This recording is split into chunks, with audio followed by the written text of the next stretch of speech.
Hi, I'm Zach Kitchen. I'm an MSP owner just like you. I made over $30,000 from just an 84-cent potato. Paul Green's MSP Marketing Podcast. The big interview. So, hi, I'm Zach Kitchen. I'm an MSP owner just like you. And the thing is, I made over $30,000 from just an 84-cent potato. And that is such a compelling story, Zachary. Thank you so much for joining us. We will get to your potato story and how you made so much money off a vegetable. We'll get, is a potato a vegetable? I suppose it is, isn't it? A root vegetable. We'll get onto that later on in the interview, but I'm so excited to have you on because you are a very rare breed of MSP. You're a rare MSP who really embraces marketing and particularly experimental marketing. Now, I know over the last couple of years or so, you've been doing all sorts of different things. And when we say experimental marketing, we don't mean sort of widely out there. We just mean the kind of the routine, regular marketing things, but things that most MSPs don't experiment with. Give us an idea of some of the things that you've been trying out over the last few months. So I have done the potato, of course. Something else I've done is I wanted to make like a package that somebody would take and benefit from, because something I've always learned, if you can give something of true value to people, you can capture their attention for much longer than if you're trying to do a sales pitch. So I did come up with a CyberPack toolkit, and all it is just a bunch of resources and information like setting up acceptable use policies, basic phishing tips, and it actually has your email hijack this book as well. Your email hijack book is also in there. It's part of the CyberPack that is all built in together that I provide as a package. What I use with that is I use that as a gift to give somebody with your monthly guides, right? Like last month you did one on password security. So I sent out postcards to every single person, whether it was an active client, an old client, or a prospect. I mailed out postcards, but it looked just like your guide, except for it was an invitation to the webinar. It had a QR code on there. People could register online. They could register on LinkedIn. And the thing is, when people actually register and get in, they immediately receive the guide that you send out to us every single month as a gift just for registering. And that immediately gives us their contact information because we use that for marketing for later, because we'll take the steps to start calling and bugging these people to come and attend. Getting through the gatekeeper is so much easier when you're inviting them to a webinar than when you're trying to make a sales pitch. Yes, I bet it is. Let's talk about those webinars in a second. I just wanted to clarify what Zachary's talking about in terms of my stuff it's through our service called the MSP Marketing Edge. So we have like that book, Email Hijack, that you talked about, and we do guides every month. And what is interesting, Zachary, is you've taken some resources and you've looked for ways to maximize those resources, such as turning them into a webinar. And in fact, what you've done is you've put together a multi-touch point campaigns. Can you just explain to us the benefit of having lots of different touch points as you're trying to reach out to all of these prospects? This is an easy one. In fact, that's actually what led me into doing the potato campaign. Because I got a hold of the person, I got a hold of the prospect, and he was, haphazardly interested in meeting with me. And I met with them and I had a great meeting, sit down with them. Everything was good. They were going to review it and they were going to sign the agreement and they were going to follow up with me next week. I mean, we've all been there, right? Everything's good. And then all of a sudden it's just radio silent. And it was quite frustrating because I called him every single day. And then I was like, okay, fine. I'm not going to sell him services. In fact, he was an insurance company. So I was like, well, maybe I can just say, hey, I'll host a webinar for you. I'll do all the legwork for you and present the webinar on password security, So I called and no response. And the thing is, my sister has a passion about crocheting inanimate objects.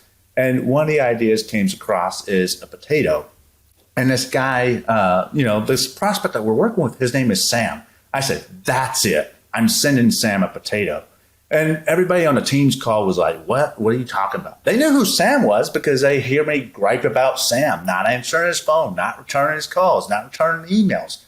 So I mailed the potato. And then, I wrote on the potato with a Sharpie, hey, Spuddy, did we not mash? Zach, and I stuck the label on there. I mailed it to him.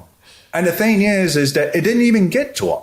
It got delivered back to my virtual office because I put it in the wrong postal code. But then my team at the virtual office said, holy crap, your marketing is spudtacular. Now, I didn't consider it as a fail because I got to see that the potato, despite it taking a week going all the way almost out of state back to Houston, it didn't grow legs, it didn't rot, it didn't smell. So I turned around and I did it again.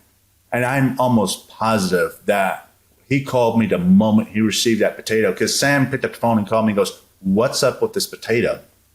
And I told him, I said, well, it worked, didn't it? He goes, what do you mean? I said, I've been trying to call you every day, Sam. And I said, your team is terrible. He goes, what do you mean? I said, I call your team and tell them I'm trying to hunt you down, and you don't even know I'm trying to get a hold of you. You know, I wasn't rude, but I was facetious and very direct to the point of like, listen, I've been trying to reach you. And so he says, can you come in on Monday? And I said, absolutely, I can come in on Monday, of course. So I come in Monday. He walks in. I'm sitting in the waiting room. He walks in through the main entrance of his office. He walks through the waiting room. He goes, come bring that contract. I'm signing it. He didn't even hesitate. He signed it right there on the spot. Like, wow. Didn't even bat an eye. And wow. Things have been great. And towards the end of that meeting, he goes, man, I'm glad you sent that potato. You know, it worked. Love it. I love it. I tell you what, if, for anyone that walks into someone's office and they say, just bring me that contract, you almost want to have 3 contracts with you, don't you? Perhaps at different pricing levels, if someone's not even reading the contract. Let's talk about, there's the potato story. Let's talk about webinars. So you have recently started a series of webinars, and I've spoken to several MSPs who've been a bit nervous about doing webinars. They're nervous about what they're going to talk about. They're nervous that no one will show up. They're nervous that, you know, it'll be like being in a room with 2 other people. What's your experience been, and why do you keep persisting with webinars? So actually, these are all great questions. And the thing is, people are worried about nobody showing up to the webinar. That's actually the easiest webinar to do, because you should still do it. And the reason is because now you're talking to yourself in a way, right? But, you know, you get to speak comfortably. You're not worrying about being on the spot. I mean, it's just like me meeting with you right now. Like, no one cares about the mistakes or the gaffes you make. In fact, I want you to think of something that, you know, someone else that has done that was extremely embarrassing. Like, that would be like traumatizing if you were able to remember. And most people can't remember because most people don't think that way. Most people don't even function that way. The only people that really think about those embarrassing moments is themselves. So I learned to just push forward with it. I mean, I struggled with it for a long time as well. And I learned that if people don't like it, it's who I am. And I'm a firm believer of people doing business with people, and it's not doing business with the business. So if they're not comfortable with my webinars or how I speak or how I behave, then maybe they're not a fit client for me. But in fact, I've had the opposite. I've had people as far as all the way from, I'm in Texas. I've had people all the way in Puerto Rico and go, I want you to be my IT guy. I don't care. I want you to be my IT guy. Because they somehow, through their legal law network group, found out I was hosting a webinar on something they were fascinated in. And I'm trying to do, and my purpose behind those webinars is my face is out there enough that not necessarily they go, oh yeah, I've seen you on your webinar or whatever, but it's like, I've seen your face somewhere. Your name's familiar. I'm already getting that even with my company logo because I put it everywhere. I mean, you know, but it's getting everywhere and getting in your face. It's constant. The postcards, it's the letters, it's the, you know, the phone calls. And the thing is, the phone calls do still work. It's not something that needs to be neglected. And those that are really worried about having 0 attendees for webinars, I can almost guarantee without a shadow of doubt, they didn't market it on LinkedIn. And when I mean market it, did they sell it? Did they make it something I want to attend? Did they call and invite people? Did they say, hey, I've got a webinar coming up, blah, blah, blah. You know, those are the 2 things. If you have something compelling for someone to learn from it, and then if you have a bonus, use your guides. You offer a guide every single month, even if it's not relevant to the webinar. Say, hey, look, I'm going to give you a free booklet of information on password managers. You don't have to talk about password managers. I just happen to do it because here's the thing. I guarantee you about 95% of the people are not going to read the guide. They just want it. I don't know why people like to collect PDFs, but they just want a guide. It's a free guide, and it's like, ooh, gimme, gimme, gimme. But if you turn around and you use that same material and turn it to a webinar, then you don't even have employers that have their employees attend your webinar because it's like, wow, this is useful information. My team can use this. So absolutely. And the thing is, keep them recorded, keep an archive of them, and you'll notice if you go back to your very first webinar to what you do now, it's 100 times better.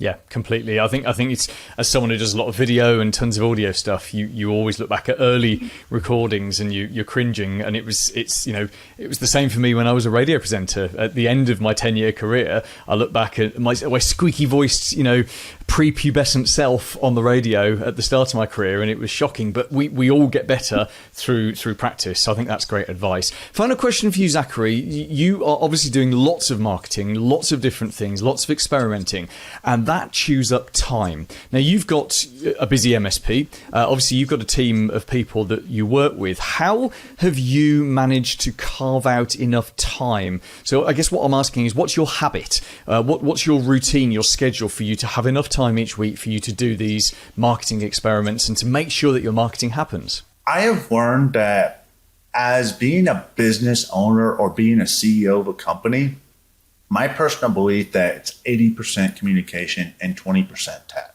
It's not 20% communication, 80% IT. I don't care what, and actually I think that applies in any industry. I see that with Apple. I see that with all these other things. I'm not saying that they don't invest in technology or anything, but they invest in communicating it because that's very important.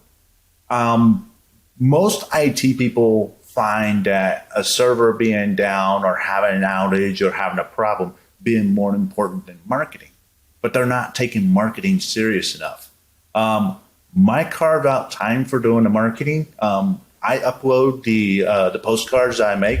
I use Vistaprint here in the States. You can also use stamp.com, and I mail out those. That will take you maybe an hour to upload to make sure the addresses are right, whole 9 yards, as long as you have a way to maintain your list. So that's very straightforward and that's very easy.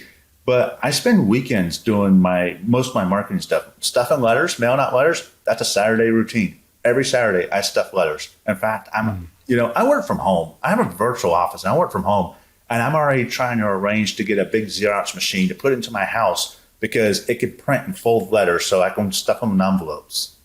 And seriously, I treat it just as important as me running business because that's how you get money in the door. It's great you can support and maintain your clients, but it's more important to keep going out there and keep marketing, even with your existing clients. The thing is, I noticed that since I've really been aggressive with marketing, I've had old clients that I haven't talked to in years starting to come back to me. In fact, one of my attorneys that I used to work with years ago, he came up, I hadn't talked to him in 7 years, but because I started being aggressive in marketing and started putting myself out there, he reached out to me and he signed a managed service agreement. So it shows that you're alive, and that communication is what makes it successful. No one cares about what kind of tech stack you have or what kind of tools you have. They just want the results. They just want the job done. And so don't focus on, having the latest, greatest, automation or PSA or RM tool. Focus on getting the communication out there. Me personally, I believe that, use a little bit more expensive paper when you're marketing because they only know how good your marketing is before you actually start working on, working for them. How do they know if you're a good tech or not? They don't know. They're not experts. You are. Right, Zachary, you have been so gracious with your time. Thank you very much for sharing some of your insights. Keep experimenting with that marketing. Let's get you back on the show in future years to see what other things you've been trying with. And in the meantime, for MSPs listening who want to connect with you, what's the best way to get in touch with you? Definitely add me on LinkedIn. I'm a big fan of LinkedIn. And I actually do have a secret Zoom group for people to get together, for MSP owners to get together and share marketing ideas if they have some. I'm big on coming up with ideas. I'm big on helping the little guys, especially if you're a one-man shop. It's not easy. Thing I learned a long time ago from marketing, I didn't realize how hard it was going to be, but I didn't realize how rewarding it was going to be at the same time. Paul Green's MSP Marketing Podcast.